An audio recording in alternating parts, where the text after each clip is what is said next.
Hey guys, welcome to today's podcast episode. And I've got a fantastic guest for you, Dr. Dave Pennington.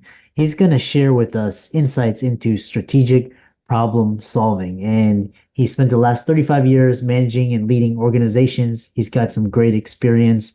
And we'll talk about strategic scaling, building a dream team, and so much more. And I'm happy to welcome Dave to the show. Welcome, Dave.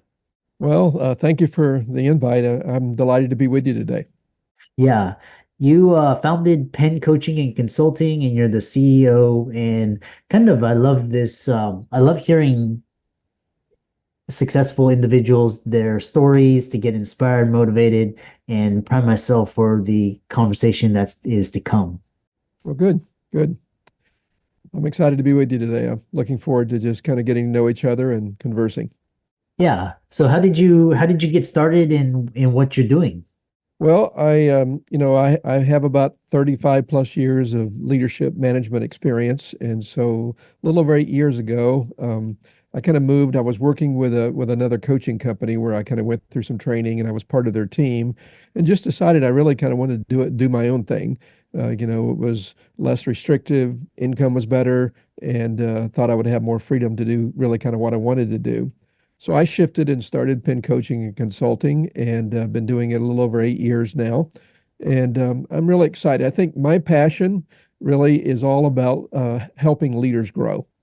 And I found this, I call it the pebble in the pond concept. When you throw a pebble in a pond, there's a ripple effect. And what I've discovered is if I can impact the leader, then by impacting the leader's life, the leader impacts everyone in that organization. And so that really excites me and I've done it all my life, just developing leaders, helping them grow, become better leaders. And that really, it changes the game for most companies. Yeah, and I really love that. And so we'll kind of talk about, leadership and challenges in leadership. So first thing is this journey to leadership and sh share kind of a pivotal moment in your journey that shaped your approach to leadership and business management. Well, I think for me, it's really all about investing in others. Probably all of us at somewhere along the line have had someone invest in us, help us to make some pivotal decisions, provide some guidance or wisdom just from experience. And I know I have a few of those people in my life. Most of them are no longer living. I'm getting older, so they've passed on. And so I'm at a stage, kind of beginning what I would call my legacy years, where I really just want to do for others what has been done for me. Where I can lean in. I always tell people, look, I don't know everything, but I can't tell you some things not to do because I tried that and it didn't work.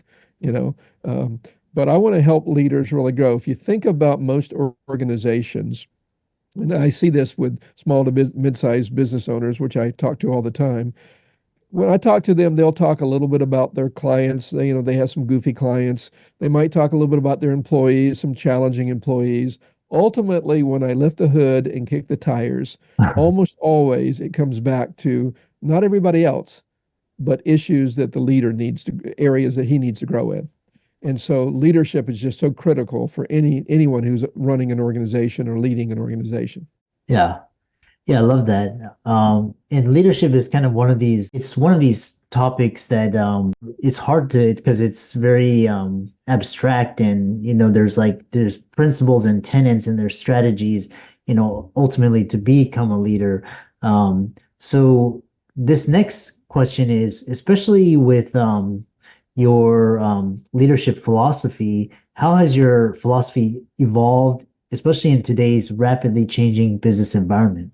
Actually, I think it has deepened even more than evolved in the sense that if you think about it, as a leader, you have time. That's probably your most valuable commodity. Okay, you can't get any more time, no matter who you are, no matter how much you earn, no matter what you do. We all have the same amount of time.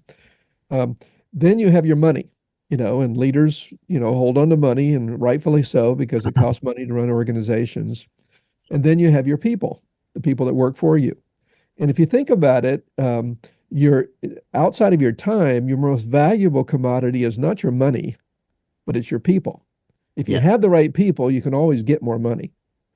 But what Uh, I find is often leaders don't necessarily really value and appreciate the people that really make everything happen. Yeah. And from an employee standpoint, often you don't feel valued. And what I mean by that is it feels like it's all about the company. You're helping the company to succeed, but no one's really helping you to succeed. And if you think about it, it's illogical because if you don't succeed, then the company can't succeed. So I just think it's so important for leaders to really just sense the value of the people that work for them and kind of lean in and help those people grow and develop and then ultimately retain them, which is also a challenge in our day.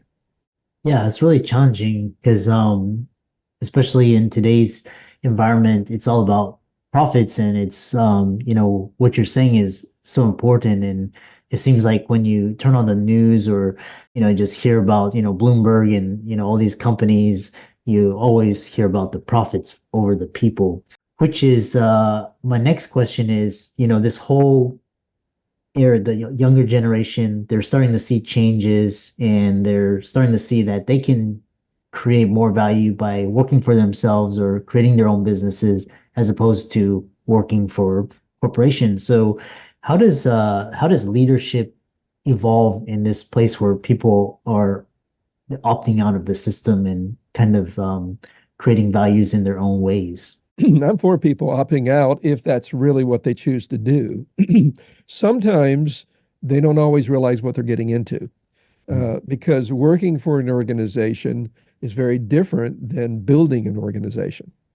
I'll give you an example. I've had several clients, but one client I had was a former corporate guy. He did really well in corporate, really pretty successful. He took an early buyout and he bought a printer franchise. Okay.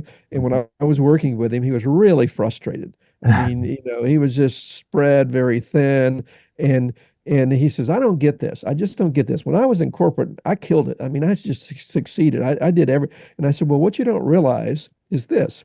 When you were in corporate, if you had a people problem, what'd you do? Well, you sent them to HR. It was HR's problem. And if you had something in terms of maybe sales or an issue there or things or deliverables, you sent them to the sales department or the deliverable department. I said, when you were in corporate, you had all these people supporting you and helping you succeed at your job. Now, what you need to realize as a small business owner, you know what? You are HR. And by the way, your marketing and your sales and your deliverables, I mean, you do everything if you really are going to run your company. And it was kind of like one of those aha moments where you just didn't recognize that, running or building your own company is very different from working for a company. And one thing is right for one person, it might be right for a different person to do something differently. Yeah, I love that. I love that example. It hits to the heart of just the differences between, working for a company versus working on or in your company. These times bring a lot of challenges in leadership and it comes with its own set of challenges, especially through different growth phases. So kind of share challenging moments or projects in your career, how you navigated it, and, the lessons learned from that. Well, I think we've all had some challenging times. I mean, some of it is just really understanding what you're facing. Like if you come into an organization, particularly if it's an organization that's been struggling and now you're the new CEO or you're the new leader, one of the things is just really getting clarity about what's the problem. What are you doing well? What are you not doing as well? Where do you need to shore some things up? Where do you have the right people? Maybe where do you have the wrong people? So that clarity, I always say it's difficult to take action if you don't have clarity. Uh, And that judgment is something that you learn over time and you get more discernment and you're able to be more astute. And all that is very, very helpful because often it's really just understanding what you're really dealing with first before you can ever begin to take action. And I can look back over my career a number of times where I would come into an organization and just that ability to kind of pause. The tendency is you want to just take action. Well, if you take action and you don't know what you're doing or where you're going, it usually doesn't work out well. But just to pause and really to reflect and to think about, okay, what is working, what isn't working, what really needs to be done, what's holding things back, all that becomes very, very key to then being able to take action and move forward and help the company move forward. yeah, so well said. For a lot of the audience, they're doctors, lawyers, accountants, they want to be a small business owner, they want to be entrepreneurs. What advice would you give to them who are passionate about building and scaling their businesses, but they might be facing, obstacles, uncertainties, and this uncertain climate? Sure. It's interesting. I've had some doctors as clients. Here's what I find about doctors. All right, very smart people, very well schooled. They know medicine really well, but often they don't really know anything about running a business. And I've actually had it where the man was the doctor and his wife was the office manager, and I've had it where the wife was the doctor and her husband was the office manager. Neither one which work very well, because having your spouse as an office manager, I'm not saying it will never work, but it's probably not the best choice because it's just too close. And what happens is there creates tension, extra tension within the office because the office manager is married to the doctor. And so it just compounds the challenges that can be there. But Yeah. I think what I do with business owner, and for me, it doesn't really matter what vertical, what industry they're in. I always start with the leader. The reason I start with a leader is because each of us have kind of, I'll call it our zone of genius. We have something that we do really well and we like doing. And I have some assessments that I use, and I really try to help the leader get an understanding of where does he or she fit within the organization? Where can he or she actually insert himself or herself into the organization to get the highest return of investment of their time and their talents and their energy? I'll give you an example. I had a friend of mine who owned a computer company, kind of a service company. He had about half dozen employees or so. When I first started talking to him, I said, well, tell me a little about your business and things. I said, you kind of have business development or sales, and you have operations. Which one are you? He says, oh, I'm sales, without any question. I said, well, tell me about it. He said, look, I'm not trying to brag. He says, but if I get before people, I close like 80% of everybody I talk to. And I said, wow, 80% close ratio. I'm impressed. That's really high. That's good. I said, what about the operations side? He said, nah, not my thing. He says, I'm terrible. I stink at it. I'm horrible. So I said, all right, be honest with me right now in your company. What amount of time, energy, and focus are you giving towards sales versus operational? To my surprise, he came back and said he was 85% operational and only 15% sales. And I said, wow, you kill it in sales and you hate operational and you're doing 85% operational. And I just paused and I said, well, how's that working for you? Literally, his head dropped. He says, it's not. Right now, I hate my life. Every day getting up is about all I can do. I'm struggling to keep my head above water. And he just went on and on and on. And I said, well, listen, what would happen if we could find you someone who could run the operational side? Not all of it, but at least 80% of it. You'll probably still have to do 20% because you're the owner, but you can handle that. We got you out of operations and back into sales. I said, what would that do for your business? He paused and he kind of lit up like a Christmas tree. I mean, he said, if I did that, he said, I'd double my business in 18 months. And long story made short, that's what happened. He got an operational guy, he got out of operations, he got into sales, and he got into some government contracts, and his company just took off. Okay, so there was a perfect example of someone who was not really in the right role. So I start with a leader, have the leader get in the right role, and then from there, help him build what I call a complementary dream team. And what I usually tell folks is this: look, believe it or not, there are actually people that love doing what you hate doing, and they're really good at it. And you need those people on your team. And as you begin to get those people and you begin to develop those people and retain those people, the whole company just absolutely booms. It just takes off. So there's a perfect example of really a common problem I bump into all the time. It's really not that hard to solve, but it's hard to see it when you're kind of in the company, and it's hard to see it about yourself because we're just too close to everything. Yeah, so well said. And this idea of because I'm a physician myself, I know how doctors think, and sometimes it's hard to get through to them. And I love this idea where it's building a complementary dream team. And so you talk about this idea of there's a great book, I think it was Good to Great, talking about keeping the right players on the bus. The And idea is getting you on the bus and then getting you on the right seat in the bus. Okay. Both are important. Okay. And And really, here's what, my secret sauce, if you would. I've just been in leadership roles where I've had to hire teams and develop those teams and then retain those teams. Often, when we start to hire someone, a lot of times we're not even sure the next person we need to hire. And part of that is, once again, because the leader's not in the right place. Like if you're a physician, I mean, ideally, you really love practicing medicine, caring for your patients. Now, probably what you don't love is all the paperwork and all the red tape and all the scheduling and all the other kind of things that come along with that. But there are people who actually do love that. And so if you can just kind of stay in your lane, maybe is a good way of putting it, and then find those people that can support you, who will really service your patients at a very high level and connect with them and really resonate with them. What happens is, the doctor, you just need to practice medicine and do a good job at practicing medicine. So the idea is, you want to be very clear about who you need on your team. Who is going to complement you and help you develop your practice and grow your office and your footprint in your city, that kind of thing. And that sounds easy, but it's more than just talent and skill. It can include culture fit, because most doctors' offices are kind of small and there's an intimacy there. And if you get someone who doesn't quite fit your culture, it can upset the apple cart pretty quickly. But then once you hire them, I think it's super important to also do a good job onboarding them. Most of the time, we don't do much with onboarding. We kind of explain what the job is. They have a title and a job description, and we just hope that they figure it out. Now, sometimes they do, but often it'll take them 3 months, 6 months, a year to really understand what do you have to do in that job to be really successful. When we can solve a lot of that as we onboard them well. The third area I work in is really encouraging leaders to develop their people. We assume that people who come on our team are just going to automatically develop themselves. Doesn't usually happen that way.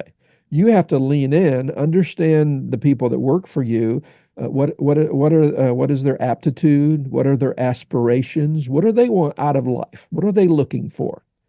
And as you understand that, sometimes you'll hire someone for a position here, and you really realize, what, that person fits better over here. And it's just on the right bus, but not in the right seat. And really, what you want to do is, you want to make it a win-win. And what I mean by that is, it's a win for your employee and it's a win for you, so that you both are winning. And what happens when you both win, then they're going to be happy and fulfilled. And you really want to help them grow to their highest potential for your organization. And then the last one is retention. When you get someone like that, you really want to keep them. And most of the time, we think people leave because of money. If we just pay them more money, they would stay. That's not usually the case. They leave because they don't feel valued, they don't feel appreciated, there's no opportunity for growth, or frankly, most of the time, it's poor management. And if we will solve those problems, you will have people that will stay with you longer, and you will be more successful as a result of that. In fact, it ought to be, if they have to leave you, there comes that day where they come to you and they say, I knew this day would probably come. I hated that it's finally come. You have invested in me so much. You have helped me to grow and develop. I'm so thankful for all the things that you've contributed in my life, but I have this opportunity that I just don't feel like I can pass up.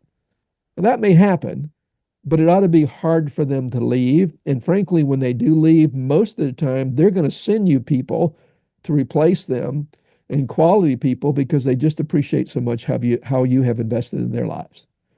Now, think about the places you've worked, whether it's corporate or whatever. Most of the time, what I just described never happens. And it's sad, because it could happen in almost every organization. Really, I think in every organization, if the leader just caught that vision. What you're describing is this typical, the corporate environment. And, I love this idea of, especially the building the dream team, that's so key for all the audience out there. So, we have a couple of minutes left. If you want to, what I have a question is, you have a strategic scaling framework, and it's helped businesses. Give us an insight into how it transforms a company's approach to hiring, onboarding, and retaining employees. Yeah, what I really love to do is actually, well, I call it insert into a company, really it's a process. I'm very process oriented, systematic in the way I approach things, where I really take the leader through this process, help him or her learn how to do what I just described. And, or it can be the office manager. If you're the physician, maybe you have an office manager that, I would work with. And the idea is teach them not just these concepts, but how to actually utilize the concepts within the practice. And the way I usually word it is, look, I'm not trying to help you catch a fish. I'm trying to teach you how to fish so that you can then wash, rinse, and repeat this process over and over again as you scale and as you grow these skills and this mindset and this kind of almost really philosophy of how to build a team and develop that team and retain it. You actually can take throughout your whole practice, and it just makes everything run so much more smoothly. And you wind up being more successful and more productive, and everybody's happy. And that's really, to me, the exciting part of it. How can people contact you and find out more about the work that you do and reach out to you? Sure, there's probably two ways that they could look at my website. It's Penn Coaching, PENN coaching.com. So there's a lot of information there they can find out about me. Or if they just want to email me, my email address is dave@penncoaching.com. So I'm pretty easy to get up with. I love to meet with people and just kind of get to know them, understand a little bit about their challenges, and then just share a little bit about what I'm doing. It doesn't match up for everybody, but for ones that it does match up with, it winds up being a fun journey and a very fruitful and successful journey as they just learn these concepts and actually implement them within their practice or within their business. Yeah, for all the audience out there, let's thank Dave for coming on and talking about this, the talking about leadership. And then what I really enjoyed was talking about how to build a dream team, the right bus and the right seats. Be sure to give Dave a follow on all his social media. And with that, thanks so much for coming on to the podcast. Well, you're welcome, Chris. It was good to be with you.